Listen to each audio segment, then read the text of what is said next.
The importance of having a plan. In this video we will explore the importance of having a plan and why it is essential when it comes to trading. Whether you are using systematic trading, discretionary trading or any other approach, having a roadmap to follow every day in a field full of surprises and uncertainties, it's extremely important. But first, let's clarify what we specifically mean by trading plan. As you know, traders face countless decisions every day, starting with entries and exits, for example. Depending on the goals of the strategy and the edges we want to exploit in a specific market, we can adopt different types of entries and exits. Let's take this chart as an example, which shows the average weekly return of the gold futures market. As you can see, this market shows a recurring pattern. It tends to rise during the last session of the week and decline during the first session of the week.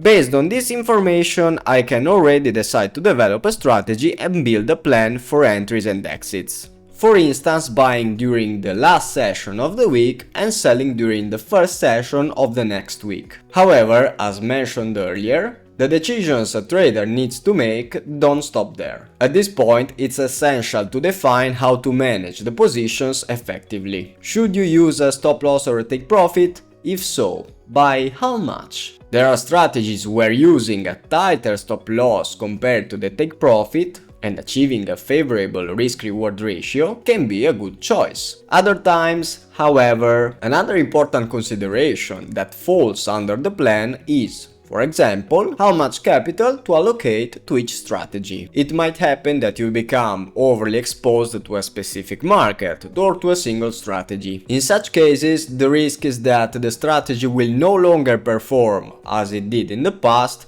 for one reason or another. So, should you stop trading that strategy? If so, when? As you can see, there are many questions that need answers. Typically, we use a quantitative approach to find these answers. Now, let's get to the main topic of this video. When we understand what a trading plan is and we have seen a range of questions, let's try to understand why a trading plan is so important. Let's start with an example. Imagine I opened a short position on the S&P 500. Why?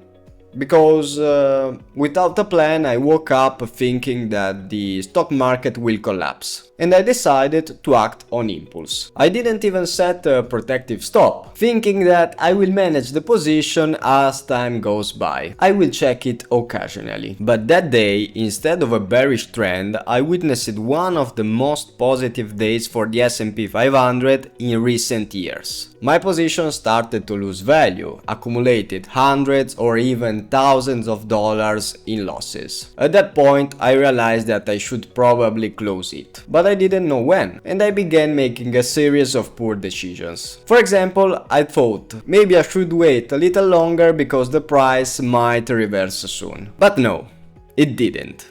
I ended up with a loss that perhaps doubled. Overwhelmed by the pain of seeing such a negative figure, I decided to end the suffering and close the position, wasting months of hard work. The truth is that emotional impact of trading is underestimated. Trading itself involves us emotionally because we are risking our capital, but this effect is amplified significantly when we have open positions without a clear plan. The only way to not entirely eliminate, but at least reduce the emotional impact is to know in advance how to act. Whether things goes as planned or, more importantly, if they don't go as expected. Often we do what I call the last minute plan. We think, I'm not worried, I will deal with it when I get to that situation. And so we end up saying, where should I set the stop loss? Well, as long as the position doesn't lose money, I won't worry about it. But, as you have seen from the previous example, this is definitely not a good move. So, we have seen what a trading plan is and why it's so important. But there is another equally important aspect that is usually overlooked. Most people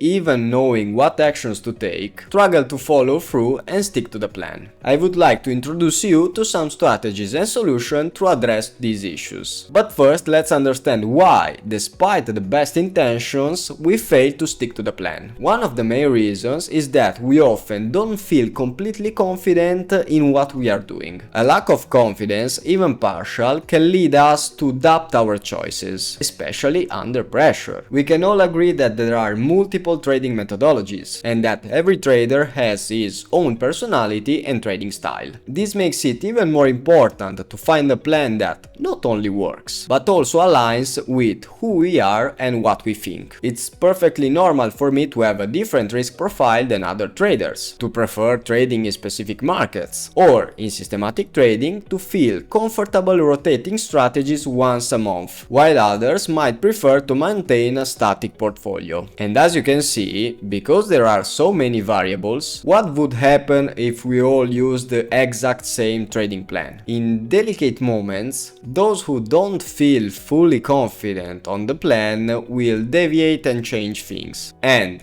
as we have seen before, in those phases, we are unfortunately less clear-headed, which makes it even harder to make the best decisions. In conclusion, we have seen how important a trading plan is. It's not just about strategies and techniques, but also about discipline. In a field where our ability to make rational decisions is constantly tested, a well-structured plan can become our compass. That said, I would like to remind you that in the description below you can find the link to order The Unger Method for free, a book where Andrea Unger shares his journey as a trader and how we achieved the milestones that we all know, also thanks to a well-structured plan. See you in the next video.